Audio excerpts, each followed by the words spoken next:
Sudah 2 hari berlalu, duel fenomenal Indonesia melawan Argentina digelar. Ada kesan, ada juga kecewa. Kecewa kenapa beberapa klub mempertanyakan mengapa ST tidak memainkan pemainnya. Lalu seperti apa timnas Indonesia selanjutnya? Evaluasi seperti apa? Saya akan ceritakan di video ini.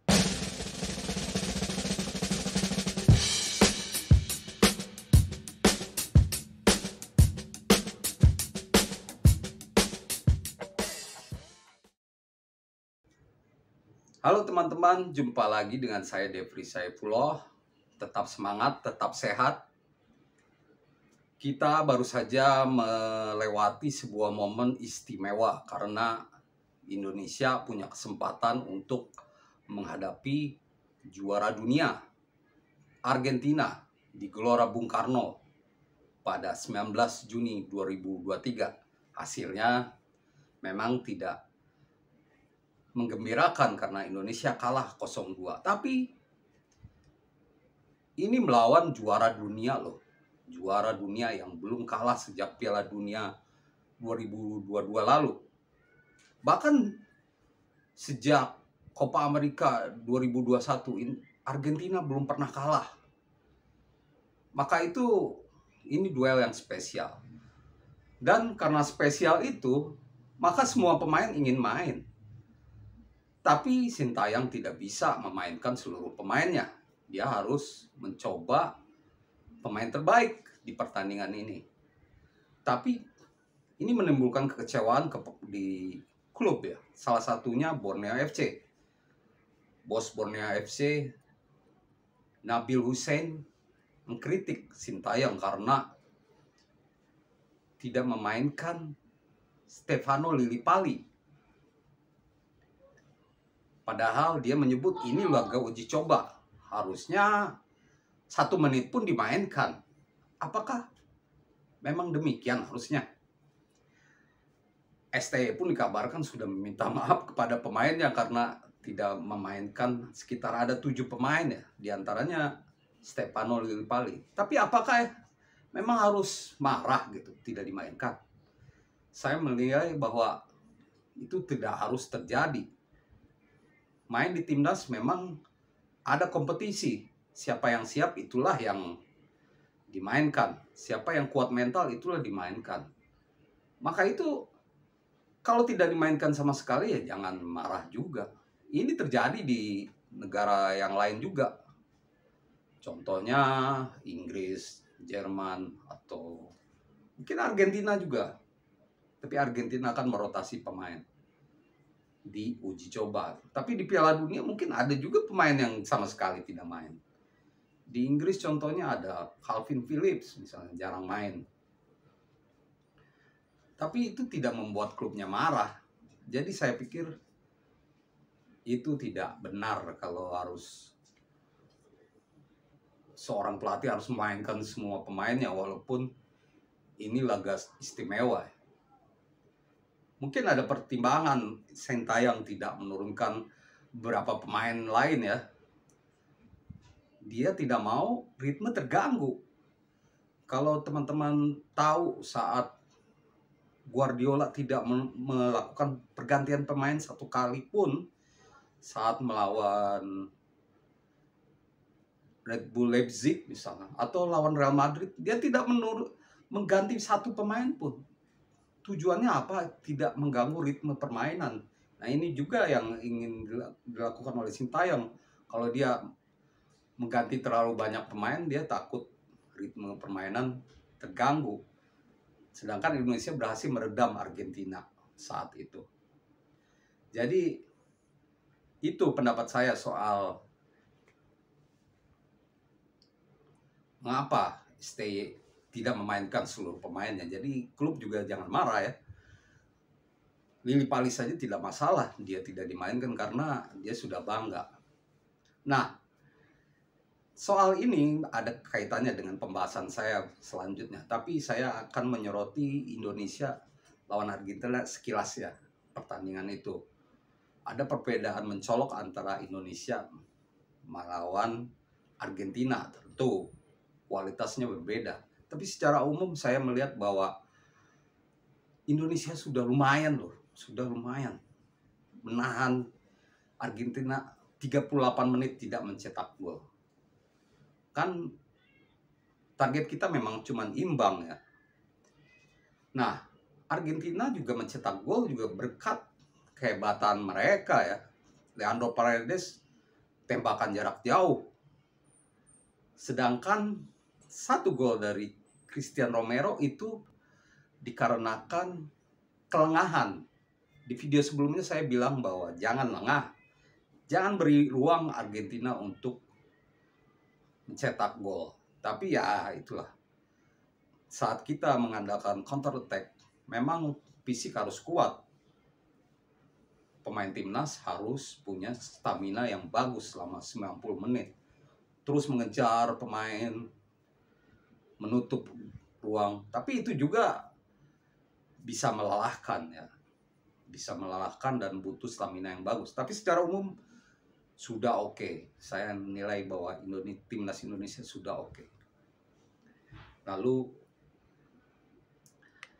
seperti apa evaluasi pemain timnas? Walaupun hampir secara umum bagus, tapi saya melihat bahwa ada beberapa pemain yang harusnya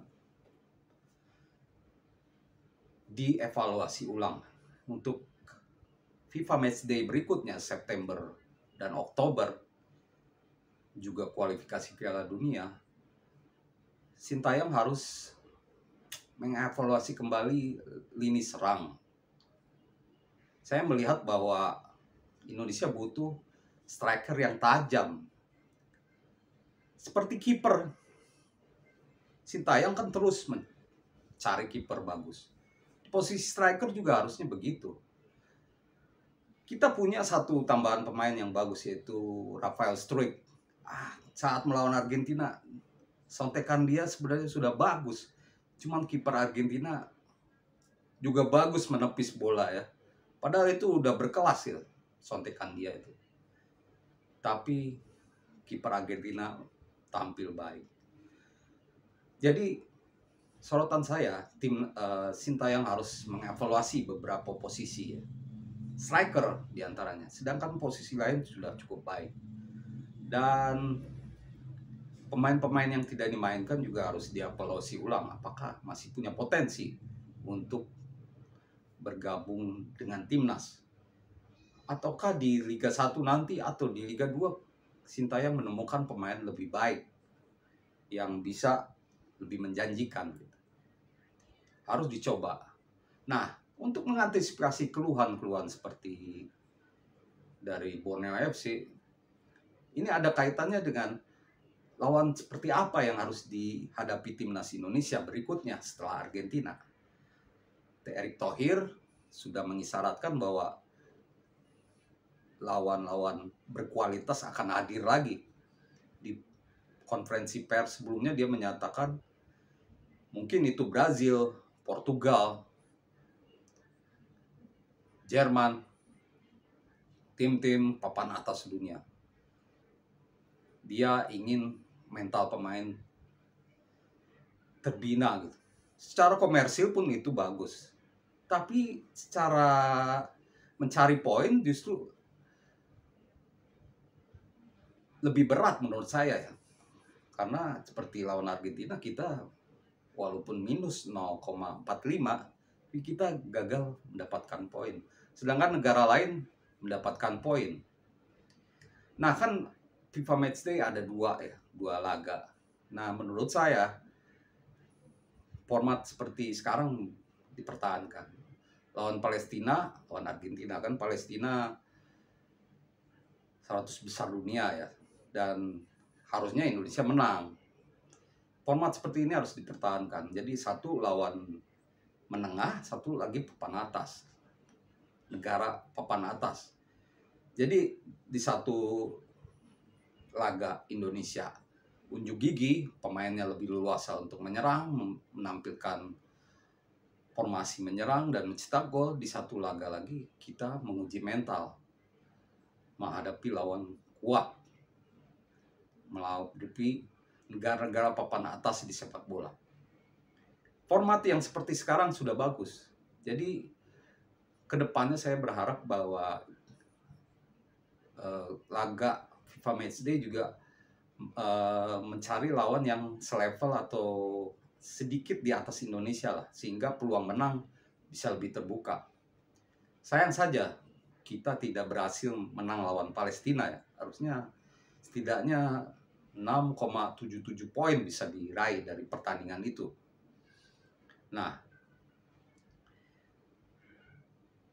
lawan berikutnya lawan negara papan atas. Ini bagus untuk mengasah mental.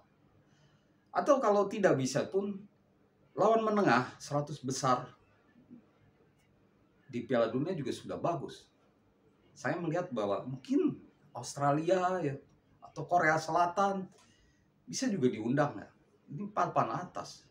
Kita bisa mengukur kekuatan kita di Piala Asia nanti dengan menghadapi lawan-lawan seperti ini. Tidak terlalu atas tapi tidak di bawah Indonesia. Kalaupun tidak, mungkin negara-negara Eropa level bawah. Saya melihat yang menarik juga memang tidak komersial, tidak bagus ya, seperti Malta, Gibraltar, Makedonia Utara. Tapi kalau bisa menang, ini peluang kita mengangkat posisi di ranking FIFA. Jadi format seperti ini sudah bagus. Satu lawan biasa menengah dan satu lagi negara papan atas. Semoga PSSI Erick Thohir terus melobi negara mana yang akan dihadapi Indonesia di FIFA Matchday September dan Oktober. Karena timnas Indonesia harus terus mengasah kemampuan lebih baik lagi. Karena lawan Palestina dan lawan Argentina harusnya bisa mencetak gol, tidak beruntung saja. Karena lawannya kelas dunia ya. Demikian teman-teman ulasan saya soal timnas Indonesia yang baru saja menghadapi Argentina. Beri komentar di kolom komentar lawan mana saja yang harusnya dihadapi timnas di FIFA Matchday berikutnya. Klik like buat teman-teman yang menyukai informasi dari saya ini. Terima kasih. Jangan lupa subscribe buat yang belum dan salam olahraga.